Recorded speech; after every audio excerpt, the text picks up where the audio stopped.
Boa noite, professores e colegas. Eu sou a Aline Miranda, estudante do quinto período de Letras da UFLA, e hoje eu vim apresentar o meu plano de aula a respeito do conto O Gato Preto, de Edgar Allan Poe. Esse texto, ele foi escolhido porque ele reúne elementos literários muito ricos e, ao mesmo tempo, ele traz reflexões profundas sobre temas universais que a gente pode tratar aqui, como culpa, violência, loucura.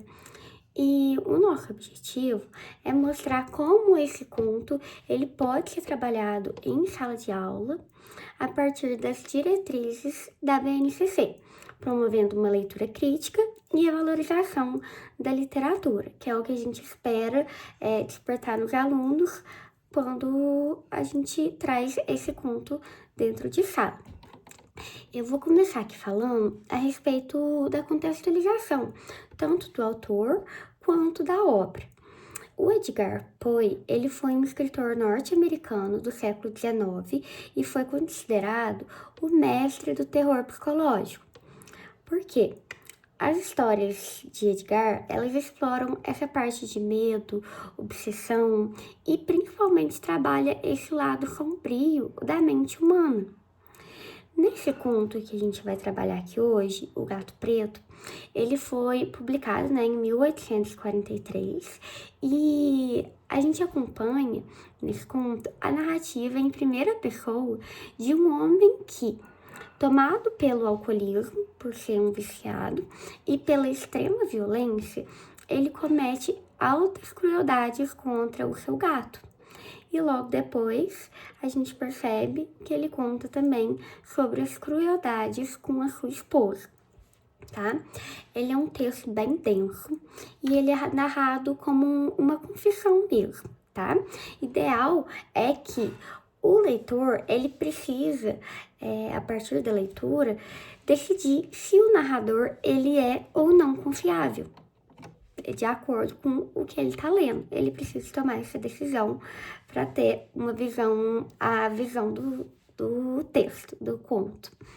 E essa obra, ela é ideal para a gente trabalhar em sala, porque permite discutir não só os aspectos literários, como também os aspectos sociais e psicológicos, justamente por entrar dentro desse perfil comportamental em que o leitor ele precisa ter uma opção de escolha ali de acordo com a leitura que ele está fazendo, né? De acordo com a confissão escrita. Em relação à BNCC, o ensino da literatura, ele deve desenvolver as competências como leitura crítica, análise de diferentes gêneros narrativos e a valorização da literatura como uma forma de expressão cultural. E para essa aula, a gente selecionou as principais habilidades para a gente tratar. Eu tô com elas aqui e vou explicar um pouco de quais seriam.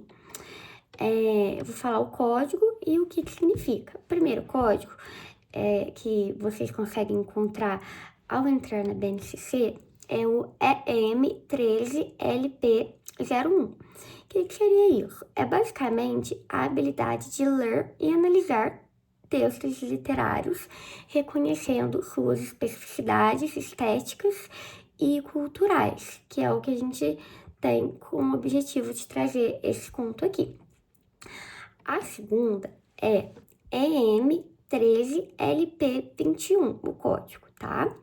Que traz a habilidade de valorizar a literatura como uma expressão cultural e humana, relacionando-a a questões sociais e existenciais, que a gente vê dentro do conto com as várias emoções trazidas dentro da confissão do Edgar, né?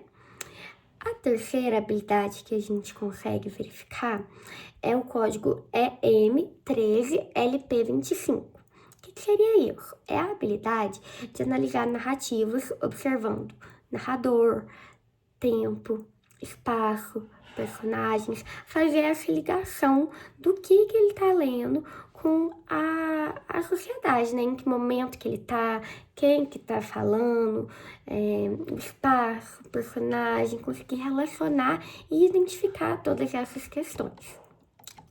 Então, essa nossa proposta aqui da análise do conto, ela vai muito além de simplesmente ler o conto. Ela busca estimular essas reflexões críticas e as interpretações que façam sentido para a vida dos alunos, que eles vão levar isso tudo em consideração. Principalmente naquele momento em que ele tem que decidir se o leitor é ou não alguém confiável. E aí ele vai trazer essas reflexões críticas dos motivos e interpretar de acordo com o que faz sentido para a vida de cada um. Nisso a gente vai ter debates, críticas, opiniões diferentes, que a gente vai conseguindo contextualizar ali no momento da aula. Em relação à estrutura mesmo da aula, ela seria organizada em 5 principais momentos. O primeiro seria uma introdução. Nessa introdução é onde a gente traria, né, a apresentação do autor, Edgar Allan Poe, e a gente pode estar levando um questionamento para a turma, né? Por que o medo e a culpa, eles são sentimentos tão comuns na literatura e na vida? E aí isso já desperta o interesse do aluno. Com essa introdução a gente já consegue puxar ele para dentro do tema, né? Trazendo ele para esse objetivo. Logo depois da gente comentar o motivo, né, da culpa, do medo serem tão comuns, debater sobre aquilo, a gente pode fazer o segundo momento, que é a leitura orientada, que é basicamente trabalhar com trechos selecionados do conto, lidos em voz alta. Por quê? Ao longo da leitura, o professor ele pode pedir que os alunos observem o tom da narrativa, o comportamento do narrador, para poder começar a criar ali algumas distinções, começar a verificar o que eles acham, para eles começarem a criar aquelas habilidades que a gente já falou no momento anterior deste vídeo, certo? Em terceiro momento, né, após essa leitura orientada, a gente poderia estar trazendo a análise coletiva. O que seria a análise coletiva? Seria discutir os elementos narrativos. Narrador em primeira pessoa, a atmosfera sombria, os símbolos, né, que é o gato, a violência, a parede. E a gente pode incluir nessa análise coletiva algumas perguntas, né, para indagar os alunos mesmo a respeito do que eles estão lendo. Como, por exemplo, podemos confiar nesse narrador? Ele é culpado ou é vítima da própria loucura?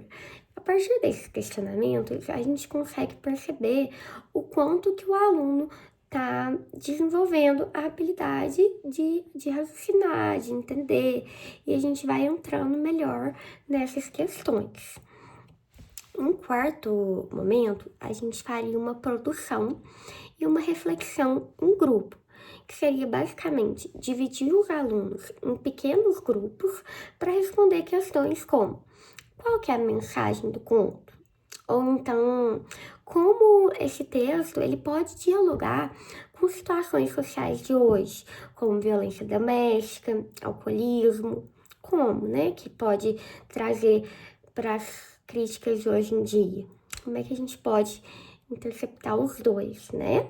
Então, seria essa reflexão e produção desses questionamentos em grupo que faria um complementando o outro e colocando seu ponto de vista dentro dessa realidade. Depois, em quinto momento, quinto e último, né, a gente faria o fechamento, que seria basicamente reunir as respostas, né, destacar as ideias principais e mostrar como a literatura de Poe, ele continua atual, né? Porque muito se fala hoje sobre os conflitos humanos universais, mesmo sendo um conto publicado na década de 1800, ela ainda consegue ser atual dentro da realidade de hoje, né? Claro. Então, a estrutura da aula seria basicamente essa. logo depois a gente já partiria para outra questão, né? Eu vou explicar aqui para vocês agora a respeito da minha justificativa pedagógica. Por que seria importante trabalhar o gato preto em sala de aula? Eu trouxe algumas questões aqui do porquê que eu acredito que seria interessante. Primeiro é que o conto do gato preto, ele desenvolve a competência leitora, já que o texto, ele exige essa interpretação crítica e atenção ao narrador não confiável, certo? E ela incentiva também o pensamento crítico. Por quê? Porque coloca os alunos diante de temas complexos, como violência e responsabilidade moral. Tem também o ponto de estímulo da leitura clássica, mostrando que as obras do século XIX, elas ainda dialogam com as questões atuais. Elas não devem ser deixadas de lado só por serem antigas, né? Fora que ela contribui para a formação cidadã. Por quê? A partir do momento que a gente começa a discutir esses temas sociais relevantes, que podem ser problematizados em grupo, a gente está contribuindo para essa questão cidadã, formação cidadã, da visão do aluno diante da sociedade, certo? Então, a literatura ela não é apresentada somente como algo distante ou apenas obrigatório. Ela é como um meio de reflexão mesmo sobre a vida e sobre nós mesmos. E eu acredito que com esse conto em sala de aula a gente consegue trazer à tona todas essas questões. Por fim, eu trago aqui os resultados esperados, né? O que eu esperaria com esse plano de aula, essa estrutura de aula. Com essa aula, a gente espera que os alunos eles consigam reconhecer os elementos narrativos presentes no conto, né? Entender o papel do narrador para poder refletir sobre a confiabilidade da voz narrativa, que eles vão fazer isso ao ler o texto. Relacionar a literatura com as questões sociais, psicológicas e éticas, certo? Produzir interpretações críticas, tanto oralmente quanto por escrito, a respeito dos textos lidos. Valorizar a literatura como espaço de reflexão cultural e existencial. Em resumo, né, o aprendizado, ele não se restringe à análise técnica, né, mas também ao desenvolvimento de sensibilidade, de criticidade e da capacidade de argumentação, que também é algo muito importante. Então, é isso que a gente espera de ter de resultado a partir da apresentação desse tema em sala de aula, né? A gente espera isso dos alunos. E, para concluir, a gente pode reforçar aqui que o Conto do Gato Preto é uma obra literária extremamente rica, que permite trabalhar tanto os aspectos formais da narrativa, né, quanto as reflexões profundas sobre a condição humana, como o alcoolismo e a violência que ele traz para nós a todo momento no texto. Eu acredito que o plano de aula que a gente apresentou aqui, né, que eu tô apresentando a vocês, tá alinhado de acordo com a BNCC, porque incentiva a leitura crítica, né, a produção textual, o debate reflexivo e tá dentro de todos aqueles códigos que a própria BNCC traz para nós. Então, eu acredito que o Gato Preto apresentado em sala de aula traria, sim, esses benefícios para os alunos. E a gente tem que pensar também que, mais do que ensinar regra, o objetivo nosso como professor é formar leitores autônomos, né? Capazes de compreender a literatura como uma prática social e cultural. Por isso que a gente tem que despertar esse ponto de vista para o leitor, trazer ele com as literaturas tanto as clássicas como as atuais, para dentro do que eles pensam, para fora, externalizar tudo isso. Então, é isso. Eu agradeço muito a atenção de vocês e qualquer dúvida, vocês podem me chamar aqui nos comentários, que eu estou à disposição.